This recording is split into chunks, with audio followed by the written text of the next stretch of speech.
Good morning. I'm so excited. I may be starting a little bit earlier today. I'm not sure. Just playing up here in my office, and I see someone is already online. Thank you. Oh, there are several of you. I'm going to start with several things. While I was standing here preparing, I was looking at some of my fluorite crystal wands that were totally dark. I removed them from the box a few months ago. I guess it was March and April. Wow, that is a long time ago. And just to show you what they look like today, I was astounded. I have them sitting on crystals of orange calcite, which anchors that frequency of rebirth, the breath of life, of change, and change they have. Now, let's see, which one is this? This was really the first one that I opened, and I don't know if you can see all these beautiful colors that are in it at this point. This was the second one. Look at the clarity, how much clearer this one is. Here is my third one, which again, this to me is incredibly clear now, whereas it was at one time quite dark. And then this one is totally different from all of them. This one is very pale blue. It looks almost like the color of an aquamarine. So we'll get started now. And I'm going to start with the bowls. This week, Stephen and I had another play date, and it's usually because I have a dental emergency, and then we are close enough to the Tibetan bowl shop. So I'm going to begin first with a bowl we got a few weeks back, and then two that we got on Tuesday at our play date.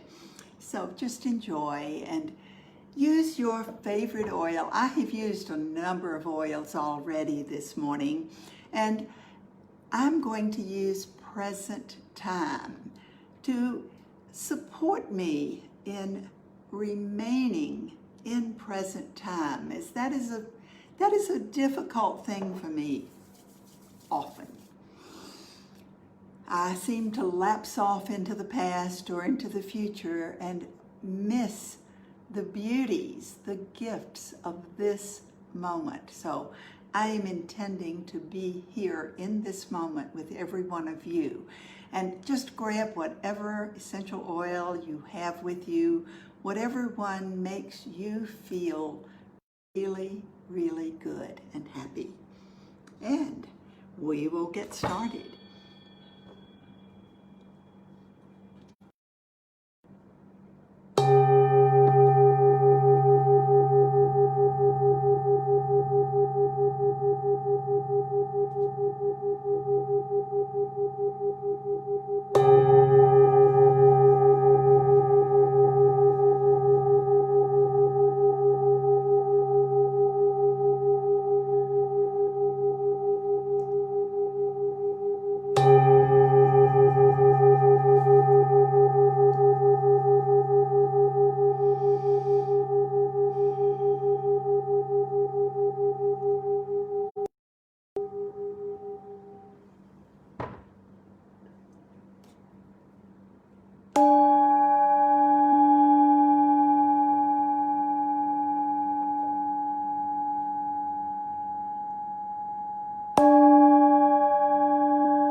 once again, good morning and happy Sunday.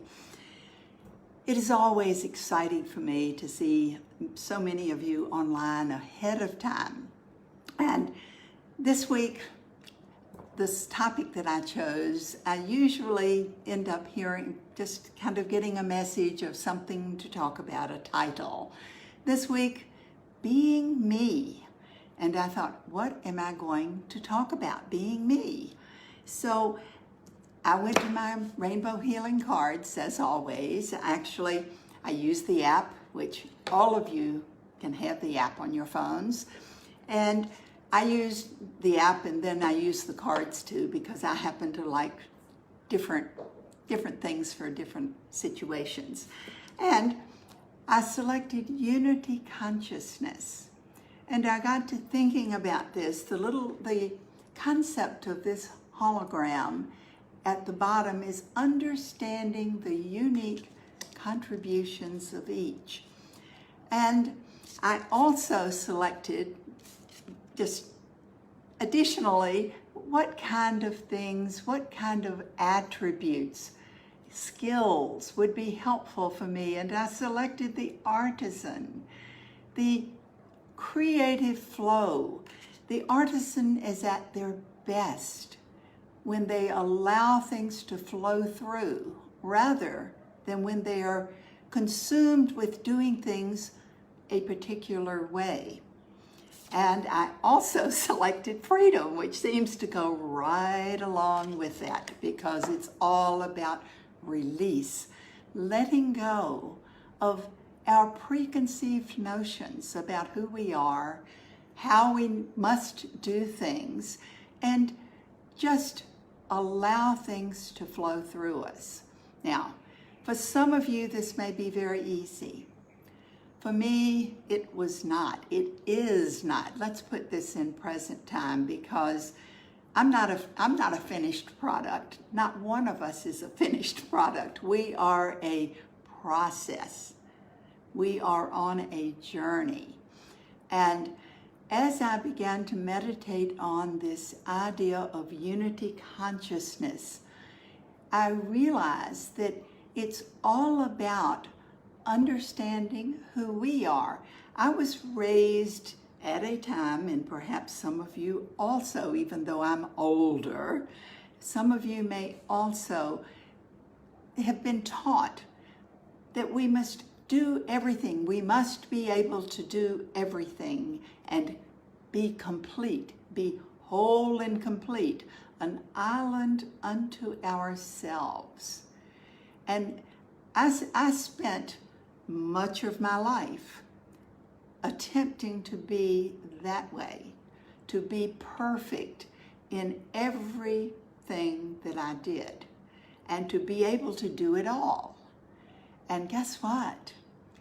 We each have so many beautiful gifts to share. And when we work together with each person, with doing those things that they are genuinely designed to do, then it is so much more can be accomplished than just each one of us attempting to do things all by ourselves. I see this every single day now when I'm going over to the villas as we're building the Fuller Life villas here in Bali. And it is so beautiful to see all of these craftsmen working together in harmony. There are many, many, many people working on that project all at the same time. And yet they manage not to get in one another's way. And even when I come, which I'm in everyone's way because I want to see it all, and everyone wants to make certain that Francis does not slip and fall and that they stay out of my way. But to watch how they do work and coordinate things. So that really has made an impression on me. I love being there and watching this because I personally learn so much. Does this mean that I'm going to go out and do wood carving? Does this mean I'm going to be building beautiful walls the way that Lanus and his team do, and perfect roofs? And of course the statues, the sculpting of the statues is so fascinating to watch. I don't intend to do all these things. I just love seeing how it does come together so rapidly when people are working together, when they are using their true knowledge and abilities. The artist who allows the creativity to just flow through, not pushing it into a box, but just allowing that flow to move forward. And this week, I happened to have come across something on Facebook that was posted by one of my friends, and it really struck me. I'm going to make sure that I don't forget any of the 5 things, but it was about intending to be like a pencil. Well, as a former math teacher and math student, I'd used pencils. I love pencils. And that intrigued me. But the idea of choosing to be like a pencil seemed kind of strange. So I wrote these things down. First of all, a pencil doesn't operate by itself.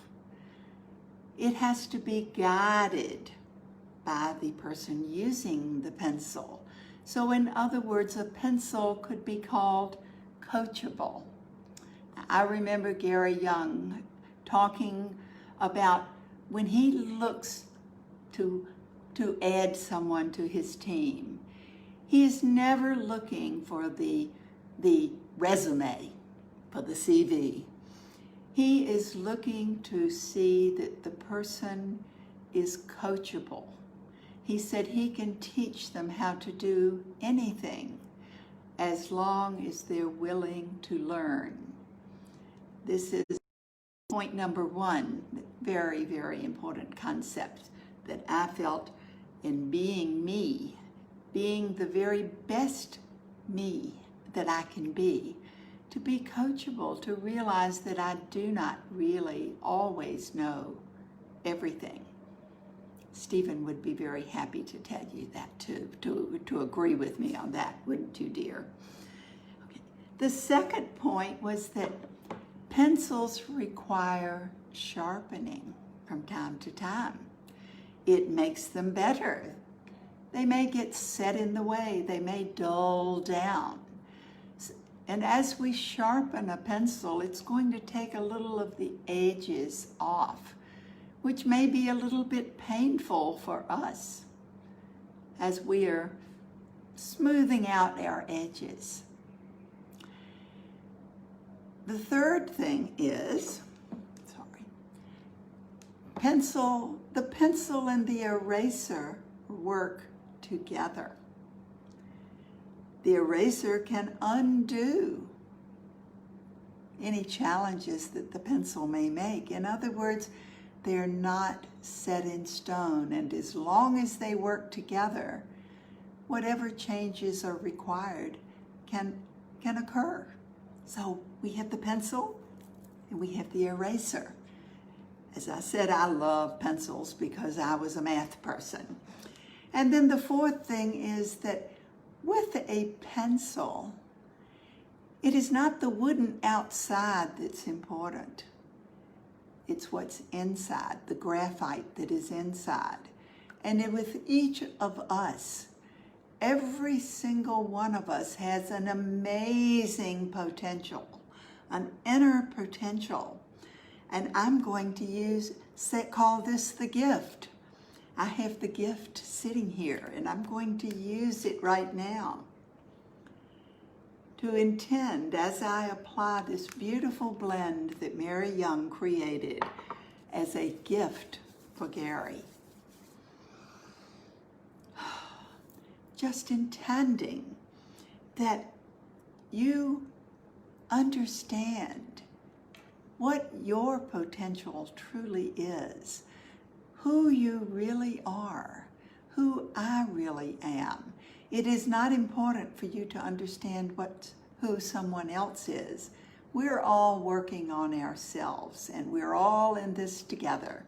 So as each one of us works on ourselves and understands, begins to get a clue of what our highest potential is. That sounds like another beautiful blend to use, does it not? Perhaps you will be inspired. This is Sacred Mountain. I'm sorry, I also have inspiration sitting here, which I have used all of these this morning, and I intend to use them throughout the day and throughout the week to be inspired to understand my highest potential. And then the fifth thing, I love these 5 things enumerated, that a pencil does, it always leaves a mark. That is a wonderful, wonderful concept for us to each understand, that every single one of us has the ability to make a difference, to leave a mark when we are choosing to use our own gifts. So what this is truly all about is becoming authentic, who we were created to be. There probably are many, many, many pathways to this. My personal one, of course, is what I share every single week, the Rainbow Healing cards and the Rainbow Healing, the New Life Journey, which is all about sitting down, paying attention to the things we truly choose to have in our lives. And also paying attention to the things that we choose not to have in our lives, that we truly will not allow in our lives. As we are doing this, and as Stephen says, distilling our list, we get a clearer and clearer picture of who we are.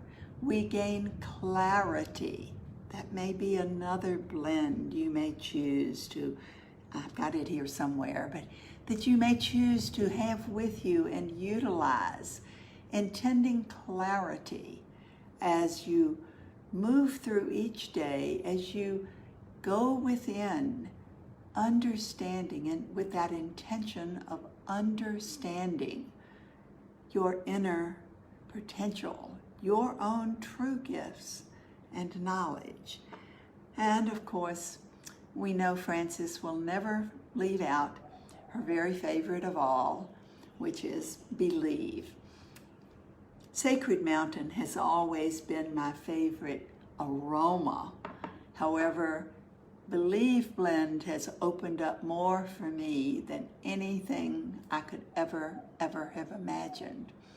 So as you go through this week, looking at your list of things that you choose to have in your life and things that you choose not to have in your life, really take a few breaths, step back, think of yourself like the pencil, coachable,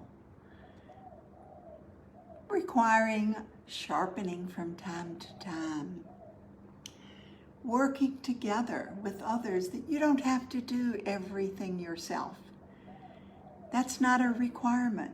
The requirement is the total job, and we each contribute. That is what unity consciousness is all about. Each of us contributing our true knowledge and abilities for the betterment of the whole. And then understanding that we must step back, look inside, not what's on the outside that's important. that it's what's inside. And that if we can accomplish these things, we will leave a mark. We will leave a mark bigger than anything that we could conceive ourselves, because we are working together in harmony as a team. So as you go through your week, have a beautiful, beautiful time having fun, understanding more and more about who you are. And I'll see you next week.